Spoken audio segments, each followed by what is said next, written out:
அவர் எந்த பிரச்சனைக்கும் பேச மாட்டேங்கிறாரு அப்படின்ற ஒரு விமர்சனம் வைக்கிறார்களே சார். கடந்த 60 வருஷமாக பேசியே நாட்டுக்கு எடுத்துட்டாங்க. இவர் அதை பண்ணணுமா? சொல்லுங்க தம்பி. இந்த வருஷம் அவருடைய ஸ்பெஷலான பிறந்த நாள். இத்தனை ஆண்டு காலம் ஒரு நடிகராக பிறந்த நாளை கொண்டாடினார். இன்னைக்கு தமிழக முதல்வராக உங்கள் எல்லாருடைய ஆதரவாலையும் தமிழ்நாட்டு மக்களுடைய ஆதரவாலையும் இந்த குழந்தைகளுடைய அன்புனாலையும் இன்றைக்கி அவர் சிஎம் ஆகியிருக்காரு. நிறைய கனவுகளோடு இருக்கார். அது ஒவ்வொன்றா நிச்சயமாக நிறைவேற்றுவார். அதுவும் இல்லாதவங்களுக்கு, ஏழைங்களுக்கு நிச்சயமாக நல்ல விஷயங்கள்லாம் பண்ணுவார். நிறைய கனவுகள் அதெல்லாம் நிறைவேற்றுறதுக்கு இதே தமிழ்நாட்டு மக்கள் அவருக்கு எப்போதுமே கூட இருந்து உதவி பண்ணணும்.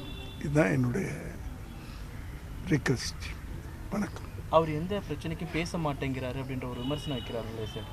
கடந்த 60 வருஷமாக பேசியே நாட்டுக்கு எடுத்துட்டாங்க. இவர் அதை பண்ணணுமா? சொல்லுங்க தம்பி. பேசுறது முக்கியமா, செயல்படுறது முக்கியமா? செயல்படுறது தானே முக்கியம்.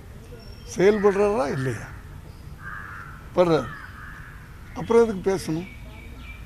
சும்மாவே நாங்கள் அதை பேத்துருவோம், இதை பேத்துருவோம் அப்படின்னு சொல்லிட்டு எதுவுமே செய்யாமல் இருக்கிறத விட செயலில் காட்டலாம்ல.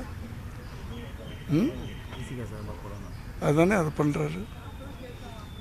இப்போ பார்த்தீங்கன்னா ஒரு இத்தனை வருஷம் இத்தனை கட்சிகள், ஒரு உதாரணத்துக்கு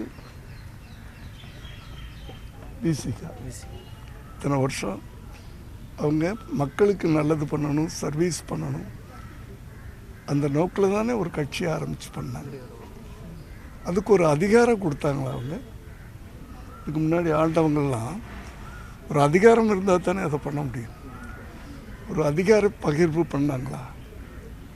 ஒரு வந்த உடனே எல்லாரையும் அரவணைச்சிக்கிட்டு எல்லாரும் நாட்டு மக்களுக்கு பண்ணுறணும்னு ஆசைப்படுறாங்க.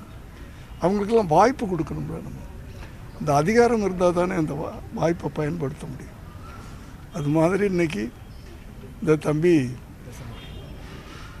ஆண்டனி, பெசன்ட் நகர் ஆண்டனி எனக்கு ரொம்ப காலமாக நண்பர். நான் தாவேக்காலில் இருக்கேன். அவர் பிசிகா மூலமாக கூப்பிட்டுருக்கார். நல்ல விஷயங்கள். குழந்தைங்க, விஜய் அவர்களுக்கு குழந்தைங்கன்னா ரொம்ப பிடிக்கும். காலையில் இன்றைக்கி முதல் என்னுடைய செயல் அந்த குழந்தைகளுக்கு என் கையால் பலவிதமான சும்மா ஒரு 2 இட்லியை கொடுத்துட்டு அனுப்பலை. அவர் இட்லி, தோசை, பூரி, சிக்கன், காலையில் சிக்கன் குழம்பு இவ்வளவு கொடுத்து அந்த குழந்தைகளை அவர் சந்தோஷப்படுத்துகிறாரு. கல்வி உபகாரங்கள் நோட்டு புக்கு எல்லாம் கொடுக்குறாரு.